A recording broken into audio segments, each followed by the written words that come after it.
বর্তমানে কম্পিটিশন মার্কেটে রোগকে তাড়াতাড়ি আরোগ্য করতে না পারলে ডাক্তারি পেশায় টিকে থাকা দায়। হোমিওপ্যাথি চিকিৎসা ক্ষেত্রে যে সমস্ত রোগ আরোগ্যে বিশেষ সফলতা পেয়েছে তার মধ্যে হাঁপানি একটি।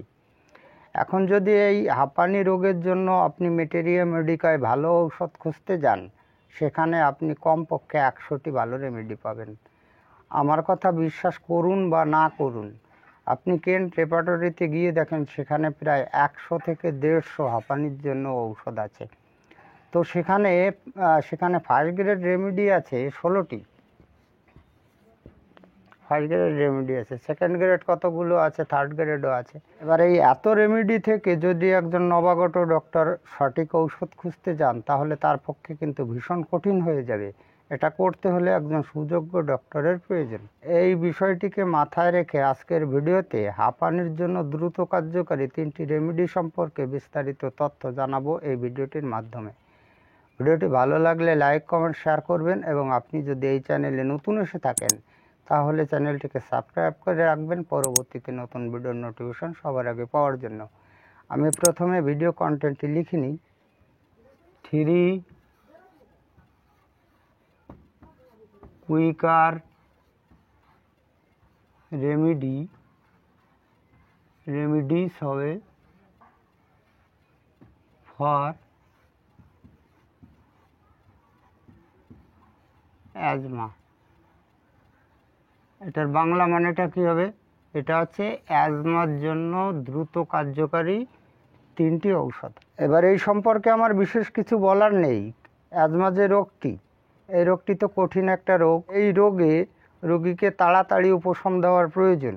আমি আপনাদের রিকোয়েস্ট করব, আপনারা বিভিন্ন প্রকার ঔষধ তো ব্যবহার করেছেন, তো আমি যে 3টি রেমেডির কথা বলবো এই 3টি রেমেডি একবার ব্যবহার করে দেখবেন। এই কথাটা শুধু আমি বলছি না, একজন গ্রেট বিখ্যাত ডক্টর উইলিয়াম বোরিক এই 3টি রেমেডিকে সাজেস্ট করেছে। এখন আমি এই 3টি রেমেডির কিছু লক্ষণ সম্পর্কে আপনাদের ধারণা দেব। আমি আপনাদের রিকোয়েস্ট করব, আপনারা ভিডিওটি না টেনে এগুলো যদি মনোযোগ দিয়ে শোনেন, তাহলে এই 3টি রেমেডিসের মধ্যে আপনার রোগীর জন্য কোন রেমেডিটি সেটা কিন্তু সহজেই খুঁজে পাবেন। তো নাম্বার 1-এ বলি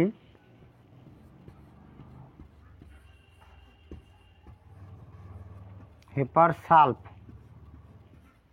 সালফার, এটা আছে 30। এখন এই হেপার সালফার রোগীদের আপনি কোন ধরনের লক্ষণগুলো পাবেন একটু মনোযোগ দিয়ে শুনবেন। একটু মনোযোগ দিয়ে যদি শোনেন তাহলে বুঝতে কোনো প্রকার অসুবিধা হয় না যে রোগীর জন্য কোন ঔষধটি সঠিক হবে। শুষ্ক ঠান্ডা বাতাস লেগে রোগের উৎপত্তি, সর্বঙ্গ কাশি সহ হাঁপানির টান। কথাগুলো কি বললাম একটু ব্যাখ্যা করার প্রয়োজন।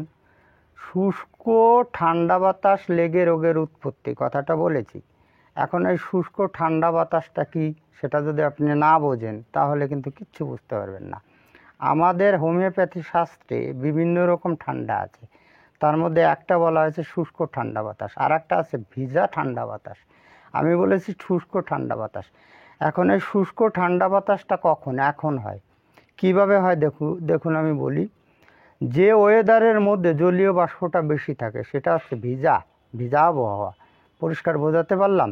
যেমন বর্ষাকালে থাকে, বর্ষাকালে যখন বৃষ্টি হয় তখন এয়ারের মধ্যে মানে বায়ুর মধ্যে বেশি পরিমাণে জলীয় বাষ্প থাকে। কিন্তু এই শীতকালে বাতাসের মধ্যে জলীয় বাষ্প থাকে না, তার জন্য আমাদের এই ঠোঁটগুলো ফেটে যায়। তো এরকম আবহাওয়ায় কিন্তু রোগের উৎপত্তি হয় হেপার সালফারের রোগীদের ক্ষেত্রে। আরও সুন্দর বিষয় আছে, আমরা তো হাঁপানি নিয়ে আলোচনা করছি। এই হেপার সালফার রোগীদের যে হাঁপানিটা হয় সেই হাঁপানির সঙ্গে সর্বাঙ্গ থাকবে এবং কাশিও থাকবে। এই কথাগুলোই আমি বলে গেলাম। এই হেপার সালফারের রোগীদের সমস্ত উপসর্গগুলো মানে এই হাঁপানির যে উপসর্গগুলো বা কাশি, সমস্ত উপসর্গগুলো ঠান্ডায় বাড়ে। আর রোগীর যদি মাথাটা পিছন দিকে হেলায়, এইভাবে হেলায়, তাহলে এই হাঁপানির যে টান তার কিছুটা উপশমিত হয়। এখন আপনি এই হেপার সালফার রেমেডিটি 30 শক্তি সূক্ষ্ম মাত্রার ডোজ বানিয়ে দিনে 3 বার ব্যবহার করতে পারেন। প্রয়োজন বোধে আপনি 4 বারও ব্যবহার করতে পারেন। হাঁপানির রোগী তো, তাহলে সুবিধা হয়। এবার এক্ষেত্রে আপনাকে অবশ্যই ওই সূক্ষ্ম মাত্রার ডোজ বানিয়ে নিতে হবে। আর যদি আপনি সূক্ষ্ম মাত্রার ডোজ বানিয়ে না নেন তাহলে 3-4 বার যদি ব্যবহার করেন তাহলে ঔষধজনিত অ্যাগ্রাভেশন হয়ে যাবে, সেক্ষেত্রে কিন্তু হিতের বিপরীত হয়। আমি দ্বিতীয় রেমেডির কথা বলবো, ভীষণ গুরুত্বপূর্ণ রেমেডি, সেটা আছে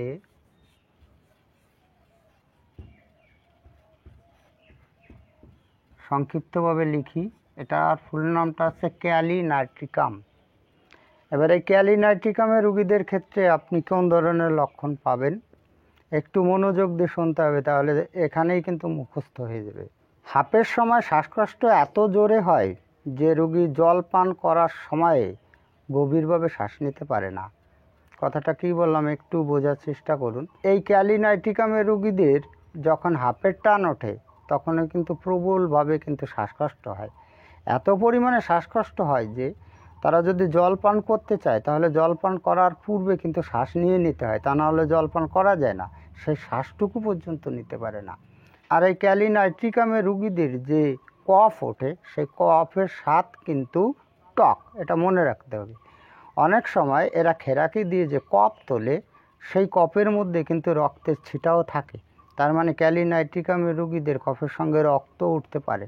আর এই ক্যালিনাইট্রিকামের রুগীদের যে উপসর্গগুলো, এই উপসর্গগুলো সকালের দিকে বৃদ্ধি পায়। এখন এই ক্যালিনাইট্রিকাম রেমিডিটি আপনি 30 শক্তি সূক্ষ্ম মাত্রার ডোজ বানিয়ে দিনে 3 থেকে 4 বার ব্যবহার করবেন। আমি সর্বশেষে বলি ভীষণ কার্যকারী একটা রেমিডি, সেটা হচ্ছে সংক্ষিপ্ত নাম লিখি, এটাও ল্যাকেসিস 30, ঠিক আছে। এখন এই ল্যাকেসিস ঔষধের ক্ষেত্রে আপনি কোন ধরনের লক্ষণ পাবেন? এদের ক্ষেত্রে শুয়ে থাকলে শ্বাসরোধ এবং গলায় টিপে ধরার মতো অনুভূতি হয়, বিশেষ করে গলার পাশে যদি কিছু থাকে। কথাটা কি বললাম একটু বোঝার চেষ্টা করুন। ল্যাকেসিসের রোগীরা যদি শুয়ে থাকে তখন কিন্তু শ্বাসকষ্টগুলো বাড়ে। সেই সময় শুয়ে থাকার সময়ে এদের শ্বাসরোধ হয়ে যাবে, মানে শ্বাস বন্ধ হয়ে যাবে, এবং এই গলায় কেউ টিপে ধরছে এরকমটি অনুভব হয় এদের মনের মধ্যে, বিশেষ করে যদি এই গলার কাছে কিছু থাকে। এই জন্য এই ল্যাকেসিসের রুগীরা এই গলায় কিছু রাখতে পারে না, ওড়না পর্যন্ত রাখতে পারে না যদি মেয়ে হয়ে থাকে। ঘুম আসলে শ্বাস বন্ধ হয়ে যাওয়ার মতো ভাব হয়। এই ল্যাকেসিসের রুগীরা বিছানায় যেতে চায় না, ঘুমাতে চায় না, কেননা ঘুম আসলে শ্বাসটা কেমন যেন বন্ধ হয়ে যাবে এরকমটি তারা কিন্তু অনুভব করে। এদের গয়ের ওঠে, কিন্তু গয়ের পরিমাণ খুব কম, এটা মনে রাখতে হবে। আর একটা কথা হচ্ছে যে ল্যাকেসিসের রুগীরা ভীষণ অনুভূতিপ্রবণ এই কণ্ঠনালীতে বেশি, এই জন্য এই কণ্ঠনালীর কাছে কোনো কিচ্ছু রাখতে চায় না। তাহলে এই সমস্ত লক্ষণ দেখে তো আপনাকে ল্যাকেসিসের রুগীকে চিনতে অসুবিধা হওয়ার কথা নয়। এবার ল্যাকেসিস রেমিডিটিও আপনি সূক্ষ্ম মাত্রায় ডোজ বানিয়ে দিনে 2 বার ব্যবহার করলে ভালো হয়, কেননা ল্যাকেসিস একটা ডেঞ্জারাস ঔষধ, এটা বাড়তি ঔষধ প্রয়োগ করাটা একদমই ঠিক নয়। এখন আপনি মোটামুটি সূক্ষ্ম মাত্রায় কীভাবে অর্ডিনারি ডোজ বানিয়ে নেবেন, সেটা হচ্ছে আপনাকে 500 ml ড্রিঙ্কিং ওয়াটার নিতে হবে। এই 500 ml ড্রিঙ্কিং ওয়াটারের মধ্যে আপনি কয়েক ফোঁটা আড়াইশ দিয়ে নেবেন। এখন আপনার নির্বাচিত ঔষধে দিতে হবে 1 ড্রপ। 1 ড্রপ মানে হচ্ছে 1 ফোঁটা, ঠিক আছে। এবার এই 1 ফোঁটা দেওয়ার পর এটাকে জেকে ভালো করে মিশিয়ে নিতে হবে। এখান থেকে 4 চামচের 2 চামচ করে যদি প্রতিবারে খাওয়ান তাহলে সূক্ষ্ম মাত্রায় ডোজ হয়ে যাবে।